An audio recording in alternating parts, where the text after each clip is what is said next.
नैना राहुलला म्हणत असते की राहुल तू मला खरंच इतकं जवळचं समजतो का? राहुल तिला म्हणत असतो की मी तर तुला खूप जवळचं समजतो, परंतु अद्वैत तुला जवळचं समजत नाही. मी जर खरंच अद्वैतच्या जागेवर असतो ना तर मी अशा छोट्या मोठ्या गोष्टीत कधीच पडलो नसतो. मी तर डायरेक्ट सर्वांसमोर तुझ्या बोटामध्ये डायमंड रिंग घातली असती.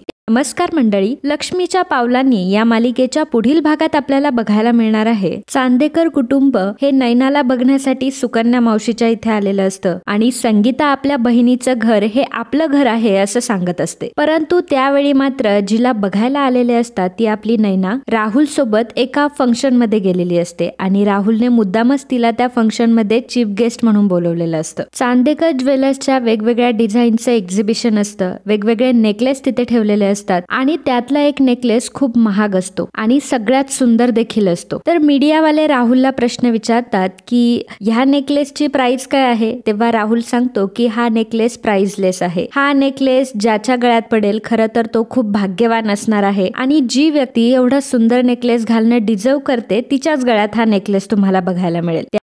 मित्रांनो, जर तुम्ही आपला चॅनल रोज बघत असाल आणि तरी सुद्धा अजून सबस्क्राईब केलं नसेल तर प्लीज चॅनलला लगेच सबस्क्राईब करा आणि बेल आयकॉनवर देखील क्लिक करा. धन्यवाद.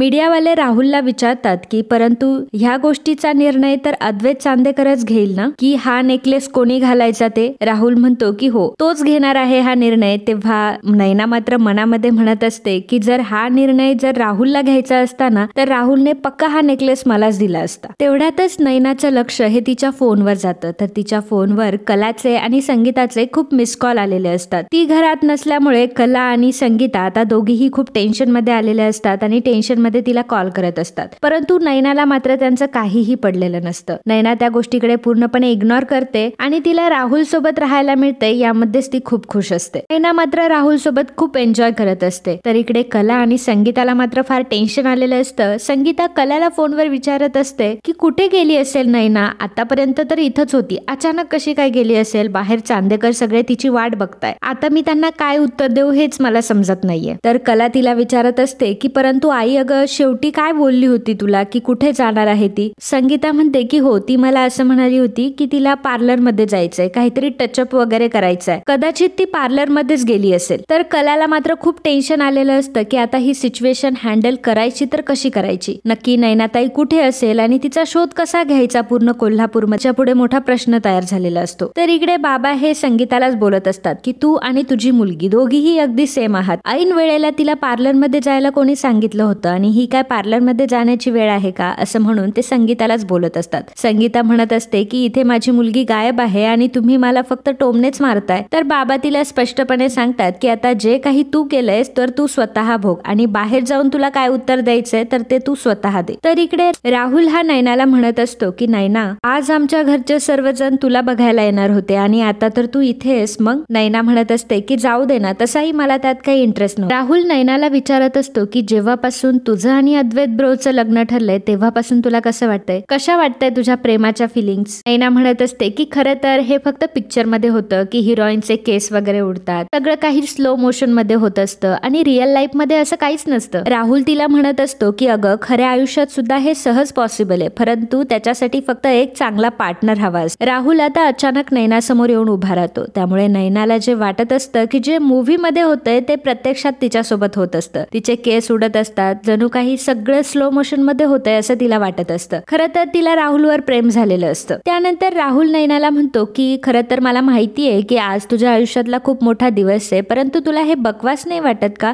की कोणीतरी एक मुलगा येणार आणि तुला म्हणणार की मला तुझ्यासोबत लग्न करायचंय आणि तू त्याच्याशी लग्न करायला तयार होणार? तुला ह्या गोष्टी बकवास नाही वाटत का? म्हणजे आधी तुम्ही कधी भेटले नाही, कधी जास्त बोलले नाही आणि अचानक त्याला हो म्हणून टाकायचं. म्हणजे बघ ना, तू किती स्पेशल आहे. ज्या मुलाशी तू लग्न करशील त्या मुलाचं आयुष्य तर किती सुधारणार आहे. तुला माहितीये का, तुझ्या लाईफचा सगळ्यात मोठा डिसिजन हा तुझ्या हातात असायला हवा आणि तुलाच हा निर्णय घ्यायचा आहे की तुझा नवरा बनण्यासाठी योग्य कोण आहे. खरं म्हटलं तर मला अद्वैत कडून अशी अजिबात अपेक्षा नव्हती आणि तसेही अपेक्षा ठेवण्यात काही अर्थ नाही, कारण अद्वैत आहेच पुराण्या विचारांचा. तुला खरं सांगू का, मी जर अद्वैतच्या जागी असतं तर मी काय केलं असतं माहितीये का? तुझा हात पकडला असता आणि सगळ्यांसमोर म्हटलं असतं की मी नैनावर प्रेम करतो आणि जिच्यावर मी प्रेम करतोय ना तिला कोणी जज करू शकत. ती कुठून आलीये, आहे, ती काय करते, हे सगळे प्रश्न तुला कोणी विचारलेच नसते, कारण मीच विचारू दिले नसते. नयनाला सुद्धा आता राहुलचं म्हणणं खरं वाटायला लागतं आणि तिला समजतं की आपण किती मोठी चूक करून बसलोय. आपण अद्वैतला आपला नवरा मानत चाललोय. राहुल तर त्याच्यापेक्षा किती चांगला आहे आणि किती पुढचा विचार करतो आणि किती नवे विचार करतो. नाहीतर तो अद्वैत किती जुन्या विचारांचा आणि किती कंजूस येतो. तितक्यातच एक वेटर तिथे येतो. वेटरच्या हातामध्ये ज्यूस असतात आणि चुकून ज्यूस हा खाली पडणारच असतो आणि तो नयनाच्या अंगावर पडणार असतो. परंतु राहुल नयनाला जवळ घेतो आणि तिला सावरतो. तो आता त्या वेटरला खूप ओरडू लागतो आणि म्हणत असतो, तुझे डोळे कुठे गेलेत आणि तुला माहितीये का ह्या कोण आहेत ते? ह्या चीफ गेस्ट आहेत आजच्या कार्यक्रमातल्या. पटकन यांना सॉरी बोल. तो वेटर आता नयनाला सॉरी बोलतो. नयना त्या वेटरला माफ करून टाकते आणि राहुलला जरा बाजूला बोलवते. नयना राहुलला म्हणत असते की राहुल, तुम्हाला खरंच इतकं जवळचं समजतो का? राहुल तिला म्हणत असतो की मी तर तुला खूप जवळचं समजतो, परंतु अद्वैत तुला जवळचं समजत नाही. मी जर खरंच अद्वैतच्या जागेवर असतो ना, तर मी अशा छोट्या मोठ्या गोष्टीत कधीच पडलो नसतो.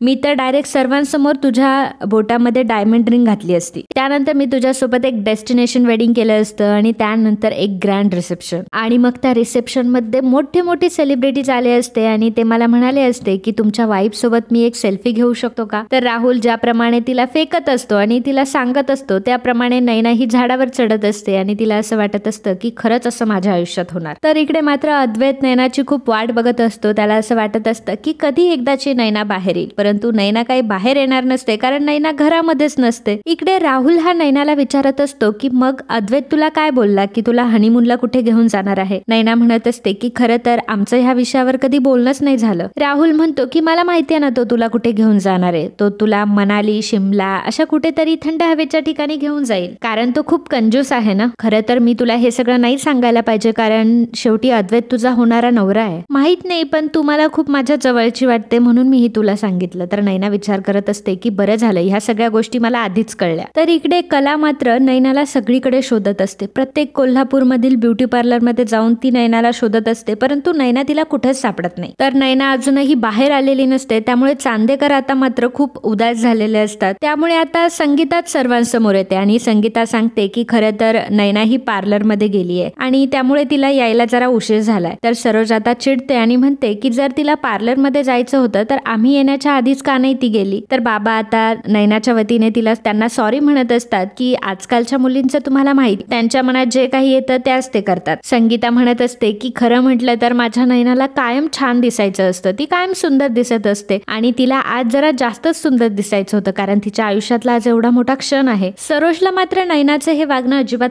पटलेलं नसतं. त्यामुळे अद्वैतच सरोजला सांगत असतो की ठीक आहे आई, लागलं असेल कुठेतरी ट्रॅफिक मध्ये वगैरे फसली असेल, येतील त्या, अजून आपण थोडा वेळ जरा त्यांची वाट बघूयात. तर मित्रांनो, असेच लक्ष्मीच्या पावलांनी या मालिकेचे पुढील अपडेट मिळवण्यासाठी आताच आपल्या चॅनलला सबस्क्राईब करा आणि व्हिडिओ जर आवडला असेल तर व्हिडिओला लाईक आणि कमेंट करायला अजिबात विसरू नका. धन्यवाद.